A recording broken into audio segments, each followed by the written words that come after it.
Week 3 is in the books, and I wish I could tell you it ended with hope, or even with dignity. But no, what unfolded for the Dallas Cowboys wasn't just a bad game. It was a collapse so complete, so unnerving, that the scoreline itself, 31-14, reads almost merciful compared to the reality on the field. Because the truth, the unvarnished truth, is that this wasn't simply a loss. It was a dissection, a dismantling, a revelation of just how brittle this Cowboys defense has become and how dangerously close the entire season teeters on the edge of irrelevance. And yet, what made it worse wasn't just the points allowed or the sight of Caleb Williams carving through the secondary like a surgeon with a scalpel. What made it unbearable was how helpless it all looked. Williams had his pick of the field: short throws, deep shots, rollouts, pocket passes. It didn't matter. He was a conductor, the Cowboys' defense his unwilling orchestra, every note landing exactly as he intended. For him, it was a career game. For the Cowboys, it was a funeral dirge. But let's not rush. Suspense builds not just in the score, but in the small betrayals that accumulate, the moments where you think, just maybe, they might still fight back.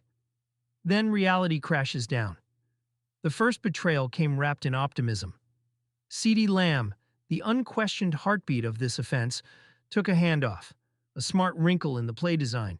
Get the ball in the hands of your best playmaker. Let him dance. For a moment, the crowd leaned forward. Then came the twist. His ankle rolled under the weight of defenders. He limped. He fought to stay in, tried for one more play, but the body told the truth no optimism could erase. He was done. The sideline swallowed him. The cameras lingered, and with it, so too faded the Cowboys' most reliable lifeline. In that instant, the game's suspense deepened. Not the suspense of who will win, but the more sinister question: how bad will it get? Dr. Jerry, in his eternal role as optimist-in-chief, said it wasn't as bad as it looked. But optimism is a thin shield when the reality is Week 4 doubtful, Week 5 uncertain, and a season teetering on his ankle. And while Lamb limped away, the defense was limping in spirit. You see, the Bears didn't just win, they stopped trying. By the fourth quarter, they knew they'd broken the Cowboys' will. They knew the game was theirs. So they drained the clock with surgical cruelty. A 10-minute drive, a victory lap before the whistle. Their message wasn't subtle. It was an announcement. We don't need to score anymore. You can't hurt us. You can't stop us. And you know it. But even before the Bears lifted their foot from the gas, the damage was done. Caleb Williams, 19 completions on 28 attempts, 298 yards, 4 touchdowns. No panic, no sweat, just domination. His weapons had free rein. Luther Burden with 101 yards. Adun with 62, Swift with 45. Even DJ Moore, kept relatively quiet, still found his way into the end zone. And the Cowboys? They looked lost. No pressure up front. No answers in the secondary. A scheme too predictable, too passive, too generous. This wasn't bend but don't break. This was bend, then snap, then collapse entirely. Somewhere along the line, the Cowboys' defense turned into something unrecognizable. No Parsons, no Bland, no bite. Just a hollow shell, a group described by fans, by analysts, even by themselves, as mega booty-ass cheeks. Crude? Yes. Accurate? Painfully. If the Bears wanted to score 50, they could have. If they wanted to humiliate Dallas in front of the nation, they had the tools to do it. But humiliation requires resistance. This was worse. This was apathy. The Bears got to walk away knowing they didn't even need their best to bury the Cowboys.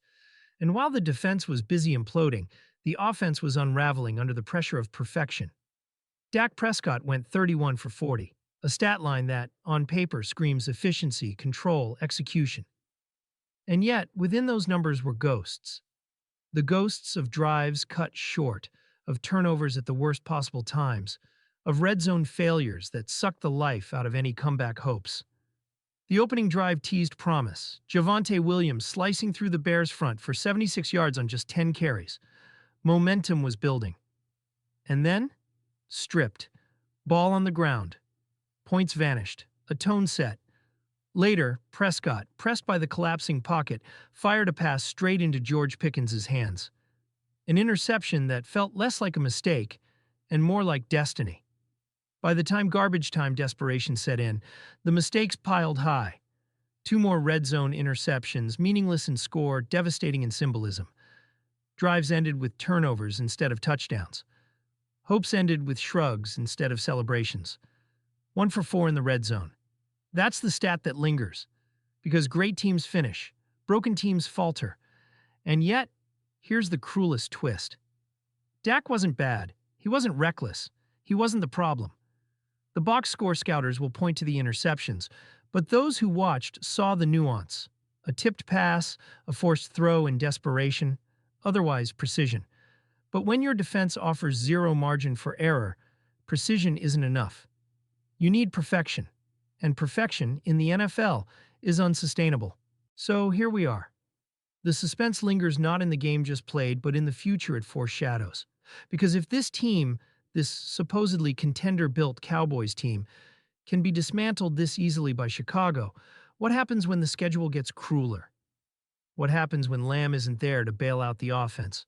What happens when the defense, already cracking, faces quarterbacks better than Williams, schemes sharper than the Bears, stakes higher than Week 3? Who do you blame? The players? The coaches? The front office that tied their fate to a defensive philosophy already outdated? Fans will argue. The comments will flood. Some will point to Eberflus, his soft zone schemes, his refusal to adapt. Others to a roster that looks deep on paper but shallow on the field. Some inevitably to Dak, because quarterbacks always shoulder the weight. But blame doesn't change the reality. The Cowboys, as currently built, are not sustainable. They are fragile. And fragility in the NFL isn't a flaw. It's a death sentence.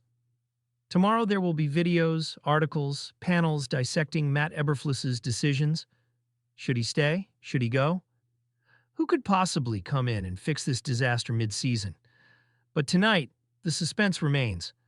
Because if nothing changes, if the Cowboys simply try to patch over the cracks with hope and cliches, then nothing changes at all. And fans know it.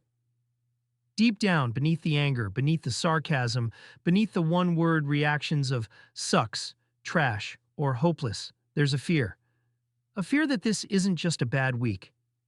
It's the truth. The truth of who the Cowboys are. And that fear, that creeping dread that the foundation itself is broken, is the kind of suspense no scoreboard can soften. So I'll ask you, one more time. Who do you blame most for this loss?